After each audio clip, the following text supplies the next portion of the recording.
Okay, so many of you know Jay and some of you don't, so I'll introduce him. Jay Shahidi has been active with AI for decades, including with Group 37. And I think I first met him at the First Unitarian Society when I was a member there. And actually, I think he tried to recruit me to join AI at the time, but maybe my mind was too closed or something. I just wasn't, I didn't maybe know enough about the opportunity he was opening up to me. And it took me a few years to catch on and catch up. But anyway, Jay has continued his human rights work and has also been very active in the United Nations Association of Minnesota, where he was the leader for a number of years. He's knowledgeable about many parts of the world. He comes from Iran, so he's especially knowledgeable about the Middle East. And that's why he's such a good speaker on Yemen, which is the topic he's going to present to us today. So go ahead, Jay. Thank you very much. I want to particularly thank you, Aaron, and Wilbur for organizing this event. It's my honor to be asked, and my intention is to shed some light on what's going on in Yemen, which has created a tragic situation of very, very, very unexpected proportions. I know Amnesty International usually tries to stay out of politics to the extent possible, and I'm going to do that too. My intention is not to side or condemn anyone. I'd like to talk about the facts. However, when it comes to human rights, Amnesty International has been at the forefront in the last several years, in addition to other human rights groups, to document some of the human rights atrocities that have been happening in Yemen. For example, if the Western powers, namely the US, sells weapons to belligerent groups that are used, which are used to bomb and kill the civilians and create death and destruction, then that becomes a human rights issue. Now, I will try to be as fair as possible. You're welcome to criticize me. And some of you are very passionate and have a strong opinion about one thing or the other. But my whole purpose is to really analyze the situation and then see how we can bring this injustice and tragedy to some kind of an end, or at least reduce the extent of it to the extent possible. So with that, I would like to ask Wilbur to show the first video. This is Democracy Now!, democracynow.org. I'm Amy Goodman. In his first major address on foreign policy, President Biden pledged Thursday to end U.S. support for the Saudi-led war in Yemen, which began 6 years ago and was supported by both Presidents Obama and Trump. Biden described the war as a humanitarian and strategic catastrophe. We're also stepping up our diplomacy to end the war in Yemen, a war which has created a humanitarian and strategic catastrophe. I've asked my Middle East team to ensure our support for the United Nations-led initiative to impose a ceasefire, open humanitarian challenge, and restore long-dormant peace talks. This war has to end. And to underscore our commitment, we're ending all American support for offensive operations in the war in Yemen, including relevant arms sales. President Biden's remarks come days after his administration announced it's freezing U.S. arms sales to Saudi Arabia and examining sales to the United Arab Emirates, including the sale of Lockheed Martin F-35 jets, which were approved by the Trump administration as part of UAE's normalization deal with Israel last year. The 6-year war in Yemen has devastated the country. At least 100,000 people have died, according to the UN. 80% of Yemen's 30 million people need some form of aid or protection.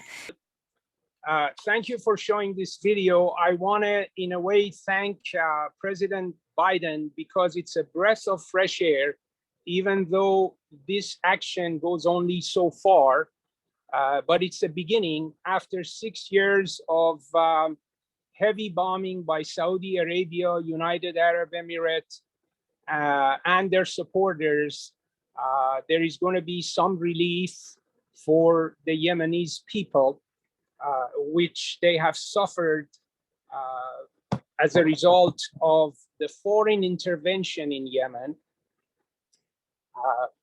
President Biden is stopping selling or planning to stop selling weapons to Saudi Arabia. And the Yemenis have been around for a long time, and they've had local, tribal, ethnic, and religious disputes, especially since they were colonized by the Ottoman Empire and the British. However, when foreign powers get involved, and in this case, we have reports that the government of Iran is supporting the Houthi Shia people in the north, and the reports say with weapons, and we don't know if, I haven't seen any evidence that Iran has had troops there, but the Houthis are fighting the government of the south, but there is a new element now. If you permit me, I'd like to go through a brief history of Yemen. A lot of us in the West or around the world think that the Yemenis are some desert people who are just not getting along and fighting all the time. That's not the case. The first human evidence of human civilization in the present area of Yemen goes back to 7,000 years ago. And if we fast forward it to the biblical period of 3,000 to 3,200 years ago, they were clearly civilizations there. There were 6 main civilizations and ethnic groups that were the local empires who would gain ascendancy and hegemonize the various tribes and kingdoms in both north and the south. Among them were the most prominent were the Sabaeans or Sabians, the civilization of Saba, which was centered in the present capital of Sana'a. And then we hear the biblical stories of the Queen of Sheba, who supposedly was from Saba. And sometimes Americans refer to the area as Sabians.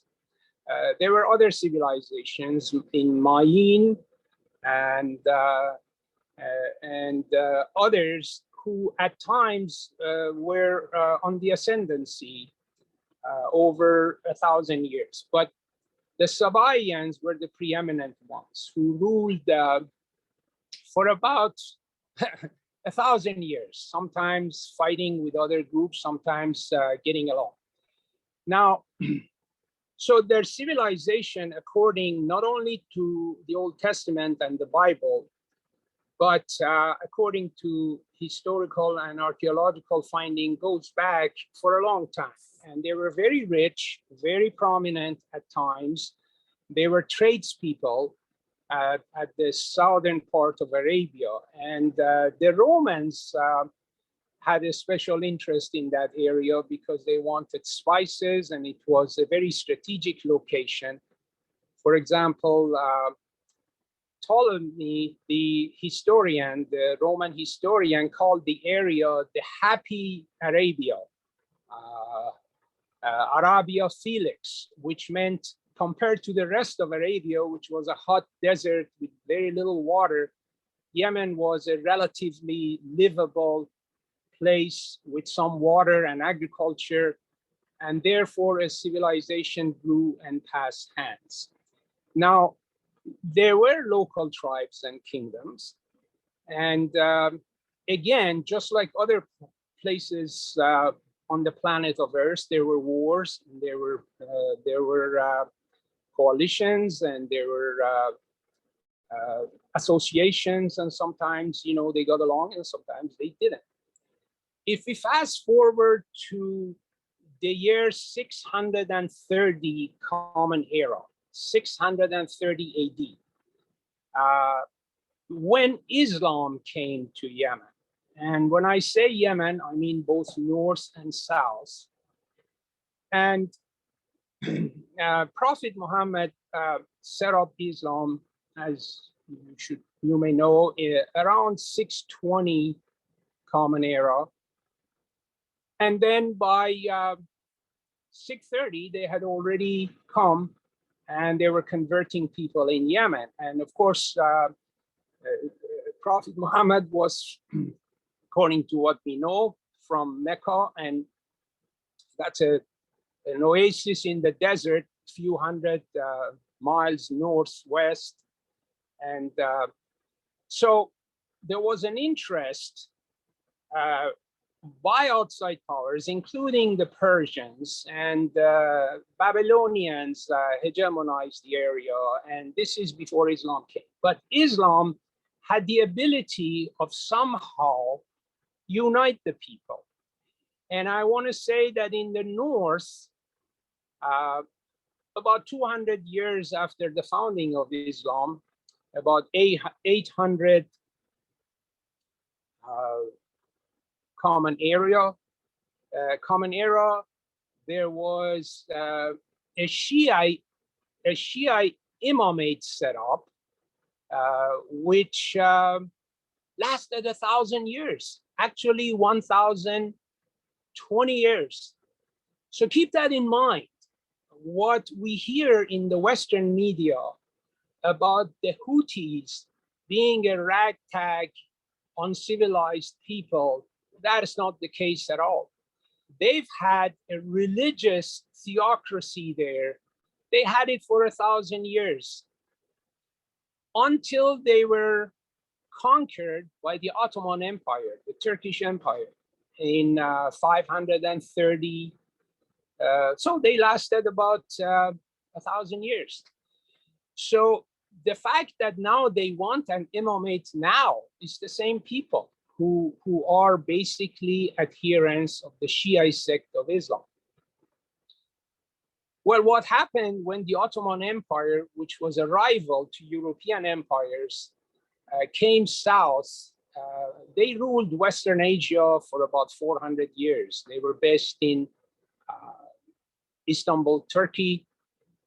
And then the British, who were really had colonized most of the Middle East or part of the Middle East, came and conquered the South. So 1832 is when the British conquered the city of Aden on the southwest shore of Yemen. And they set up a colony there, basically. And they stayed there for 135 years until 1967. And at that time, they formed, after they conquered, the North was controlled and hegemonized by the Ottoman Empire, but the Shia imams had total domestic autonomy in North Yemen, where the Houthis are now. And the British decided to create the Federation of South Arabia. So it took them some time, but they united 12 different sultanates or kingdoms of just southern area. The north was basically Shia imamate, but the south was basically made up of various ethnic groups or independent groups. So the British formed the federation, and in 1944, some nationalists, remember that at that time there was a wave of nationalism going on throughout the world, including in during World War II, including in Arab countries and Yemen. So in 1944, a movement was started to free Yemen from colonial powers. And of course, the Ottoman Empire had fallen apart right after World War I in 1918. So when that happened in 1918, the Shiites in the north declared an independent kingdom. And so they were there again. So, I mean, the imamate has been there no matter what. And the British did not like that. And there were tensions and at times fighting. And so what happened is the British basically turned the South into a colony, and they signed a treaty of friendship and cooperation with the North, with the imamate.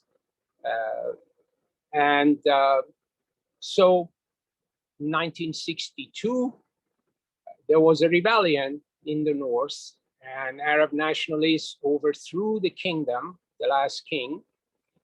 At the same time, they started a violent armed rebellion to kick out the British from the South. So 1962 was a critical year where the British decided to stay and fight, but within 5 years, they had to pull out of Yemen. So 1967, the British are out and the North Kingdom has been destroyed. So there are talks of unification. So if you look at it, really, the Yemenis have never been that united until recently. That means until 1990, when the North and South, which were independent by now, decided to join forces, and they formed the Republic of Yemen. The North previously was called Yemen Arab Republic, and the South was formed, and it was called the Democratic Republic of Yemen. And of course, Democratic Republic of Yemen had support from outsiders too. Not only the British, but the Egyptians got involved after 1956 when Abdel Nasser came to power. And there were the communists who came to power in the South, not in the North. The National Liberation Front got help from Soviet Union, and they set up a Marxist communist government in the South, in Aden. So from being a British colony, it went to being a Marxist country. But then fighting broke out between the socialists and Marxists themselves in 1969 and lasted until 1986. 1986, what's happening? The Soviet Union is beginning to go down the tube, and the South is not getting enough power. So the two factions of the Socialist Party of South Yemen started fighting, and there was another civil war. So, but then by 1990, they chose one man, Ali Abdullah Saleh, who was assassinated about 3 years ago, as the president of the first united Yemen. And then, of course, the Arab Spring came in 2011, and the people, tens of thousands of Yemenis, went on the streets marching, demanding that Saleh overthrow because he had become dictatorial and somewhat corrupt. So he had to leave. And then before that, from 2004 to 2011, the president of Yemen, Saleh, had a civil war and massacred the Houthis. So the Houthis now are on somewhat of a revenge, because they've always been in control of the North. They've always been wanted to be part of the action. And what happened in early 1990s, the son of a local tribal chief, Hussein al-Houthi, went and became a member of parliament in Sana'a of the United Yemen, but he was ignored. He was a Shiite and he was marginalized. So he came back, set up a freedom movement, and then a civil war broke out from 2004 to 2011. Then when Saleh, the president, was overthrown, he turned the power to his vice president, Hadi, but the Houthis didn't stop.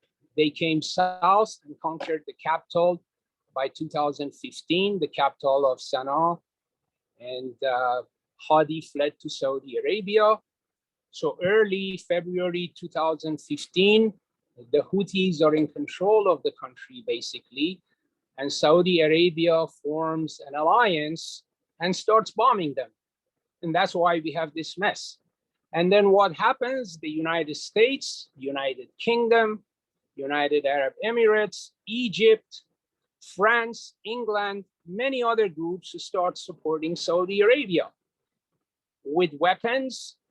For example, there is documentation that the Germans sold $400 million of weapons to Saudi Arabia, and a lot of those weapons ended up in the hand of truly anti-American groups like Al-Qaeda and ISIS, because these weapons are being resold in the black market. So right now, Yemen is in a true mess. Even Saudi Arabia and its closest ally, the United Arab Emirates, are now becoming adversaries because Saudi Arabia wants to continue. They basically want to completely wipe out the Houthi movement. But United Arab Emirates has started supporting the South Independence Group, the Southern Transition Council, which wants independence for the South. So there is friction between Saudi Arabia and their best ally, United Arab Emirates, the two richest countries in the world, among the richest countries in the world, and they're both getting weapons from the United States. So what President Biden said is really indeed hopeful that he's going to stop selling to both of them. And then the next step would be to encourage them to use diplomacy, pressure, whatever, to just stop this war. Let the Yemenis handle their own domestic problems. Before that, there were the colonial powers. And now there is America and America's allies telling them what to do. And so the war is not only become what happened, the Houthis never sent any missiles over to Saudi Arabia. That's where the Western media is wrong. They started sending missiles and getting weapons from Iran and others after Saudi Arabia started bombing them. If anybody has evidence to the contrary, please contact me and present it to me. By 2015 February, Houthis are in control of the capital, and right now they control 70% of the populated areas of Yemen. Now, whether they are good or bad, that's the reality. And they've never been as harsh, if I may say, as the Taliban in their fundamentalism, but they are a very, very devout, if I may say, fundamentalist type Shiites. However, their history goes back for 1,000 years. So the United States got itself involved in a mess again. I think we made a mistake based on a rush, kind of like we did. We rushed into Afghanistan to punish the Al-Qaeda because the Taliban was sheltering Al-Qaeda. Then we rushed into Iraq without having enough interpreters to really go there and find out what the Iraqis want. Both those adventures have been disastrous, and we've lost trillions of dollars. In just in case of Afghanistan, the estimates are between 5 to 7 trillion. And so many lives of the Americans and so many much more lives of the Afghans, the Iraqis. And now we've lost, according to the latest figures, about 110,000 Yemenis have been killed. 250,000 to 300,000 have died from starvation, cholera, and other diseases. The country is totally in a mess. Factions are fighting. Now we have basically a three-sided civil war. The Houthis are fighting the government in exile, whose President Hadi is in Saudi Arabia, has gotten shelter there. And then at the same time, the Southern separatists, the Southern Transitional Council is fighting Houthi too. So it's like, what's going to happen other than increased suffering for the people? So what President Biden did not say in his speech is that nobody has attacked Saudi Arabia. He said Saudi Arabia has a right to defend its borders and its integrity. This is an existential matter. Now, Houthis are basically guerrilla fighters. You know, they really don't have sophisticated weapons like the Saudi Arabians or United Arab Emirates military does by buying the most sophisticated weapons from the West.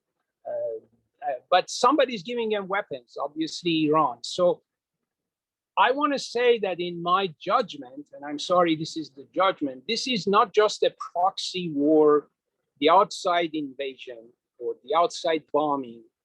It's not really a proxy war between Iran and Saudi Arabia. If I may, with your permission, extend that, I think it has become a proxy war between the US and Russia, because Russia has tacitly and otherwise supported Iran with weapons, building nuclear power plants, etc. And we don't know what else. And they are in turn helping the Houthis. And now the Houthis went to Iran basically as a desperation. For example, when Saudi Arabia was bombing them, or it is bombing them now, and Saudi Arabia has blockaded Yemen, they don't allow aid, they don't allow any kind of aid to get through. So the Houthis did the same in the north for a while because they were afraid of anti-Houthi forces coming in the form of health workers and humanitarian workers. So nobody is invaded. So President Biden shouldn't say that Saudi Arabia is afraid. Do you have a list? Does anybody have a list of how many Saudi Arabians have been killed? Yes, Houthis have thrown some missiles, and some oil wells were hit there 2 or 3 years ago in Saudi Arabia, in the western section of Saudi Arabia. We don't know if Iran sent those missiles and drones directly from Iran or they came from Houthis, but Houthis accepted the responsibility and Iran denied.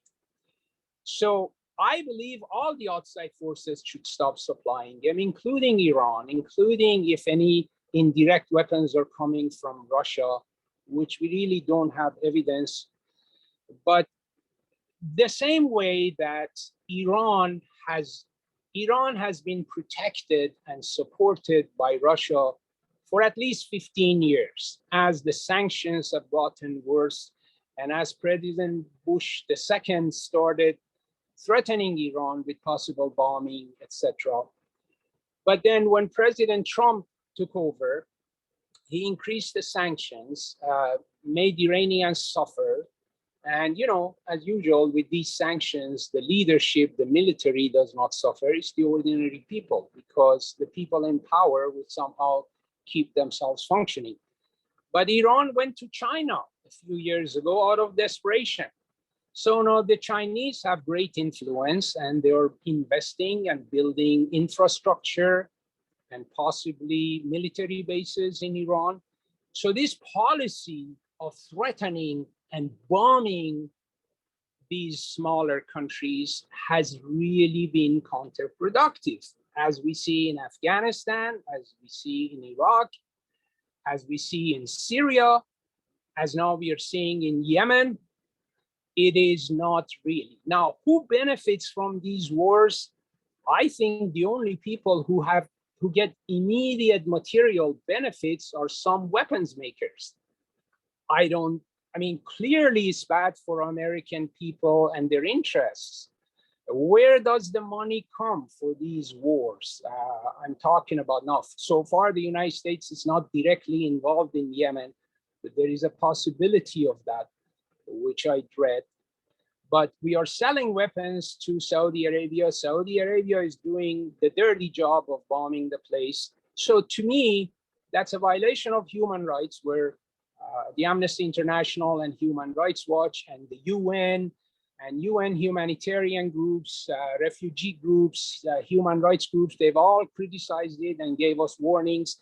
We are beginning to see the worst famine in the history of the world happening in Yemen. 29 million people, 80% need help to survive daily, in addition to wounds and lack of food and diseases and lack of hospitals which have been bombed, and also now with COVID-19 making things worse. But Iran went to China out of desperation, and Houthis went to Iran out of desperation. So history shows that the Houthi Shiites have somewhat been really a different sect than the main Shiites in Iran. So have the Alawites in Syria. They're of Shiite, but there are different types of Shiites, just like there are different types of Christians. There are different sects of Jews. So not all the Sunnis are monolithic and united. Not all the Shiites are monolithic and united. But whatever Iran is doing in Yemen, they're doing it basically for their own interest. Early on, Iran started helping the Hezbollah Shiites in Lebanon. Later, before that, it started helping the Palestinian factions like the Hamas in Gaza, and they're not basically Shia, they're basically Sunni. And Iran has now influence all over Iraq.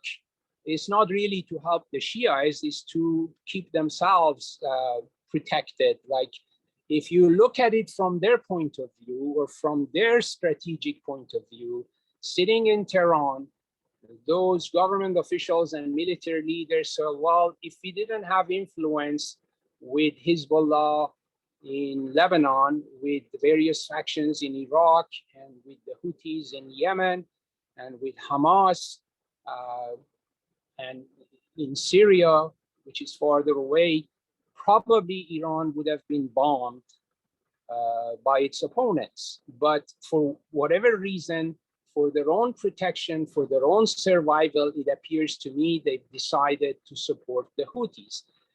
Historically, when you read about Houthis, they've been very independent-minded. They really haven't wanted to belong to any other or be part of any other Shia group. So I guess the problem is there. In 2004, President Saleh really worsened the situation in Yemen. And then the civil war broke out, not only with Houthis in the north, but with the Southerners who declared an independent country. And now we have this mess. Now, I can go on further, but I'd like you to see this other video, which talks about the power of money, and the power of money which brings weapons in this war. Why is America involved? Which could be really detrimental for its long-term interest.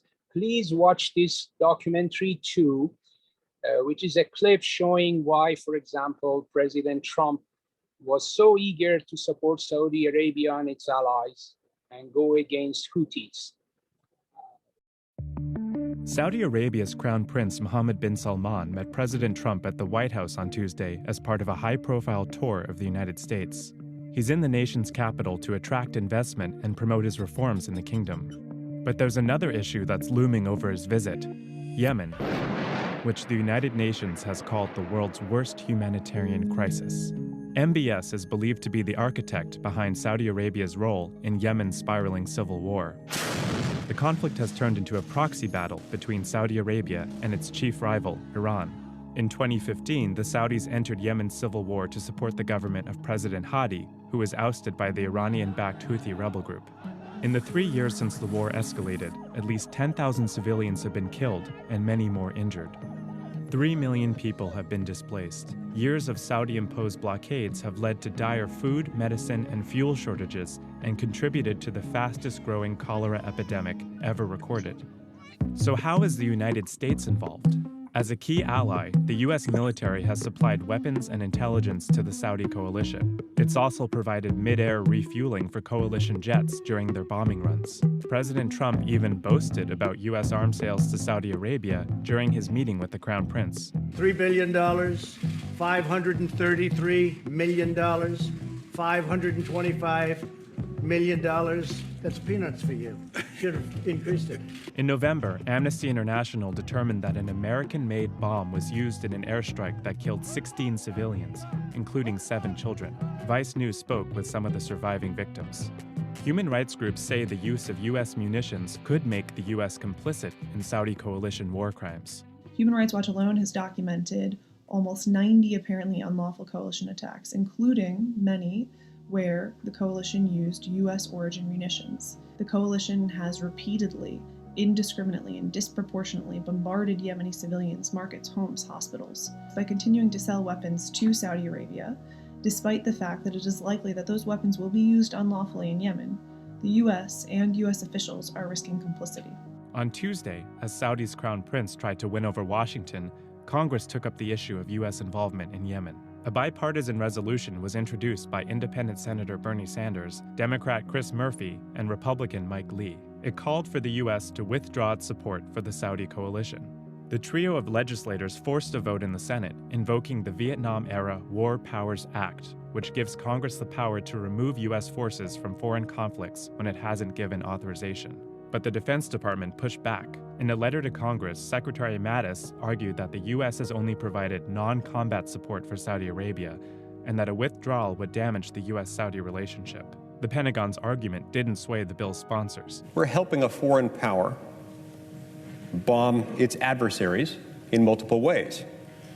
If that doesn't include and amount to and itself constitute hostilities, then such words have lost their meaning. For Sanders, Lee, and Murphy, the resolution was also a way to restore power to Congress when it comes to authorizing the use of military force abroad. For far too long, Congress under Democratic and Republican administrations has abdicated its constitutional role in authorizing war.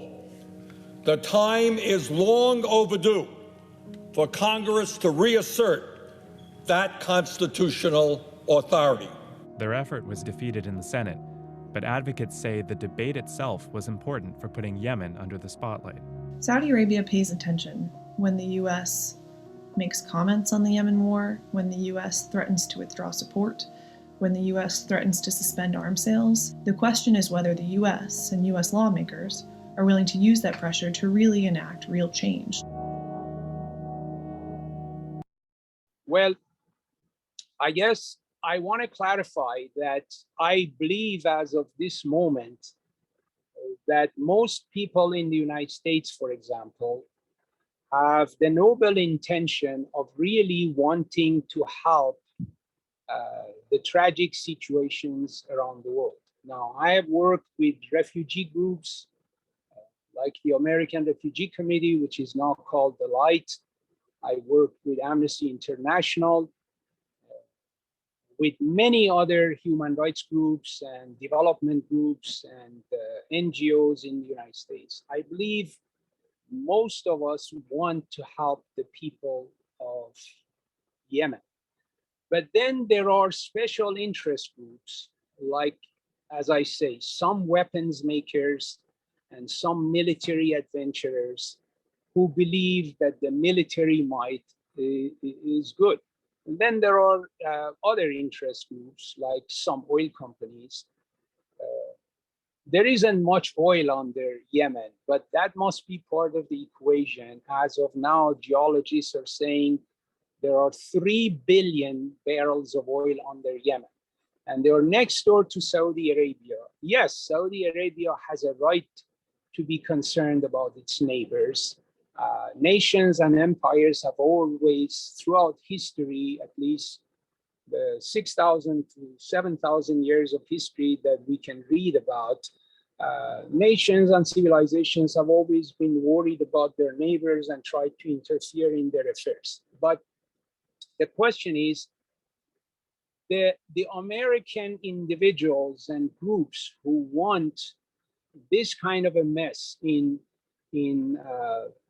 Yemen or Syria or Afghanistan or Iraq are really small. The majority of Americans don't want it. And especially now we are finding it that after losing so many people in battle, we have failed. And I thought we had learned the lesson from the Vietnam War, that after probably 10 years of sending military advisors and getting engaged in an unwinnable war, losing 58,000 American lives and hundreds of thousands maimed for life and billions of dollars, we can't even tell about how much was the psychological damage to Americans because of Vietnam War.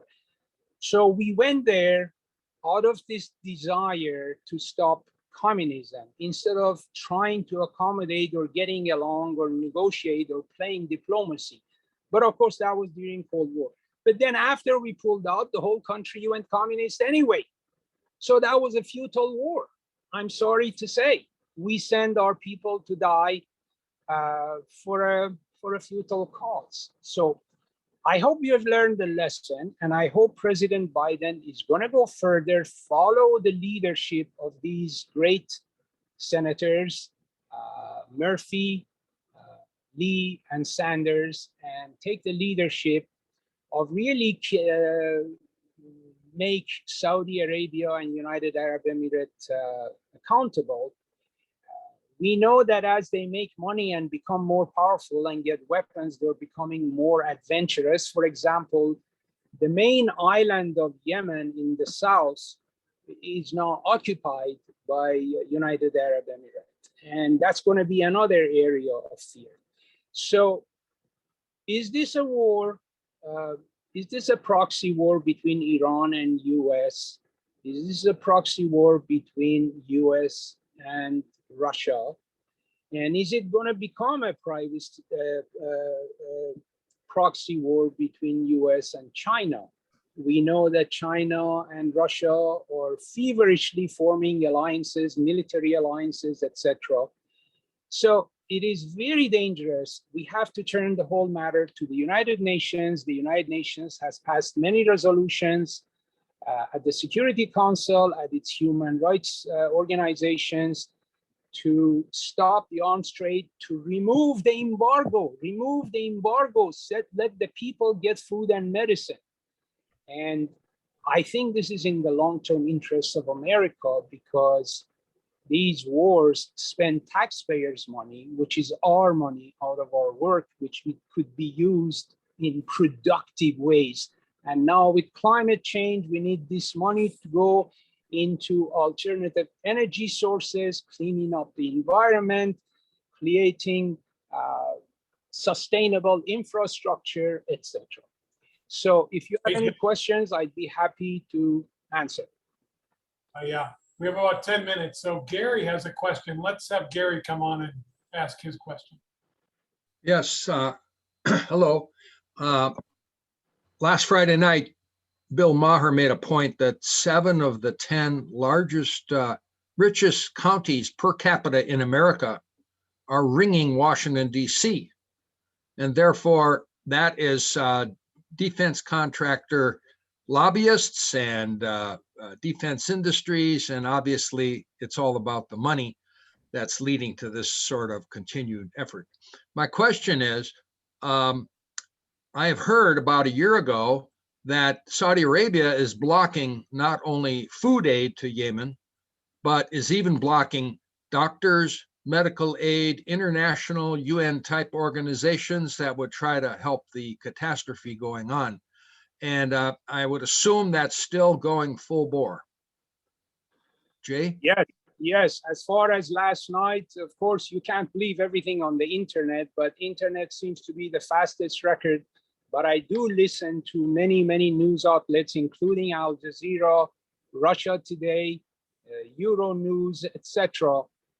Saudi Arabia has set up a plan to get rid of Houthis and turn Yemen into a complete surrogate or colony. And they've been meddling there for years, but with the carte blanche that was given to them, first by President Obama. Now, he takes part of the blame in 2015, March 2015. He gave the go-ahead and agreed that Saudi Arabian coalition start bombing Houthi positions in Yemen. And then, of course, President Trump increased it, and we are in this mess.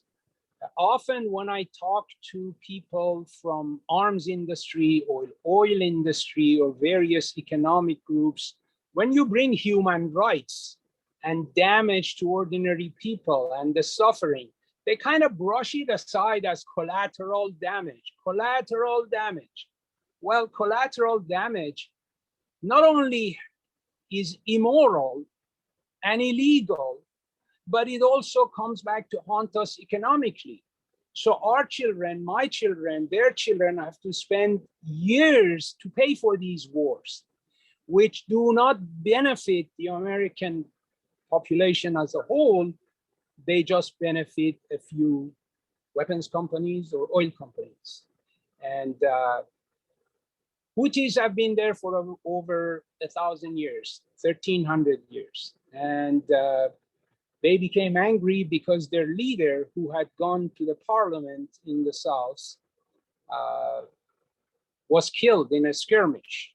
So they decided that they have to go seize power. And I don't approve of that. I don't approve of any military takeover within any country. But the history of Yemen, especially going back to the colonial period, has been just this guy comes and gets weapons and kills the other guy gets weapons and goes kill the other guy. And this is what we've had, especially in the Islamic world. And even the stable countries like Iraq. Yes, Saddam was a ruthless dictator, but he was secular. He had made Iraq into one of the most educated places in the world. And yes, he destroyed his enemies. He was terrible as a dictator. But on the other hand, could we have accommodated him? Could we have gotten along with him? We didn't find weapons of mass destruction there, which was the excuse to go to war with Iraq.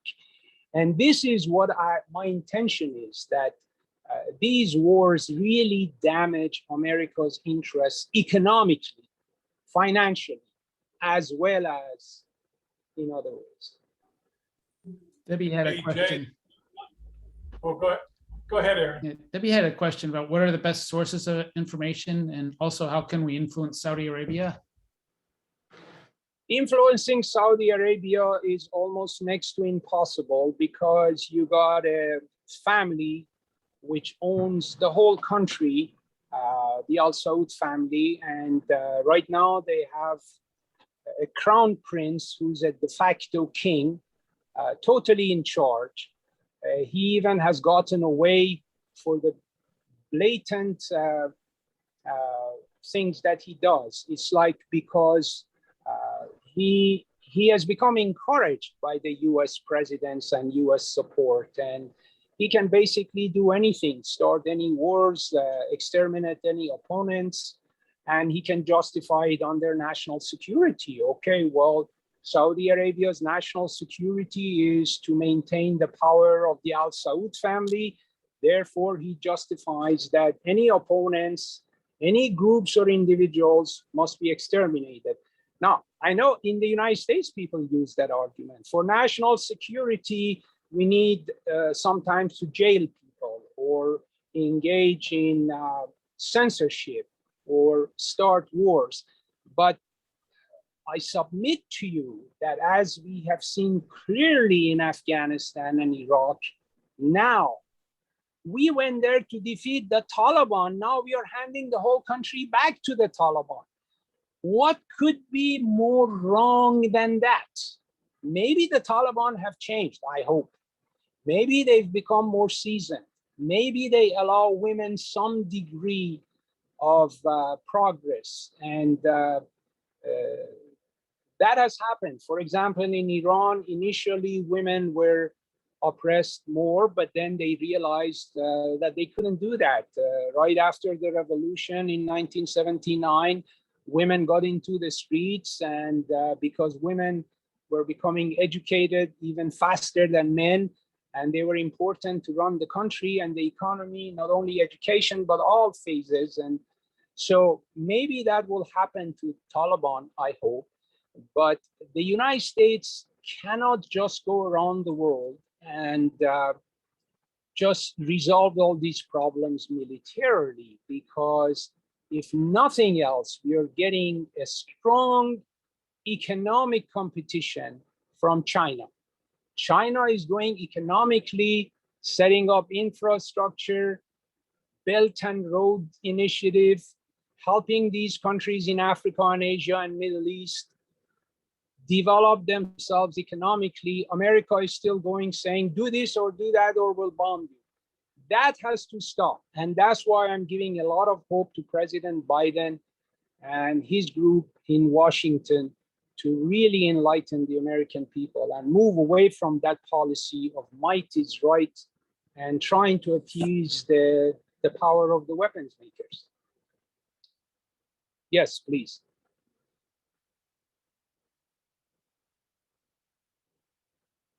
Any other questions? Okay, just a point here. On the chat line, 5 lines up, I put a website called humanizingourneighbors.com. I've mentioned this to you, Jay, about 2 years ago. This is a project from the Women Against Military Madness of how to stop these darn wars.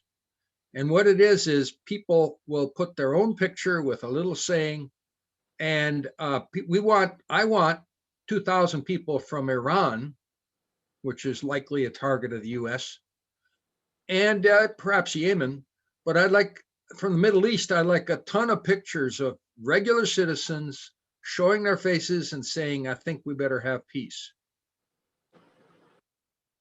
Well, I totally agree with that philosophy and project, and I hope I can get some people, but you know, people are afraid to expose their names and faces because, again, the more the US pressures and threatens Iran, the more autocratic Iran is going to become and the more censorship they're going to impose, because they look at themselves as, again, an existential situation where the US and Israel or both or somebody wants to overthrow them.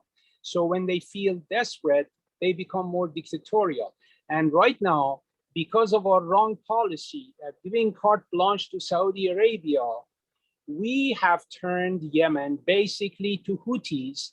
They were not anti-American, but in the 6 years of getting bombed and killed, they have become anti-American. So our policies are turning the populations of the world into anti-Americans. And then our leaders tell American people, no, we are trying to win friends. We are trying to show the American democracy. We are doing it for freedom, for free enterprise. But it has had the opposing effect, really the totally negative effect. And I hope we'll get away from that. Thanks. And yeah, that website again is humanizingourneighbors.com. So with that action item, I guess we should wrap up.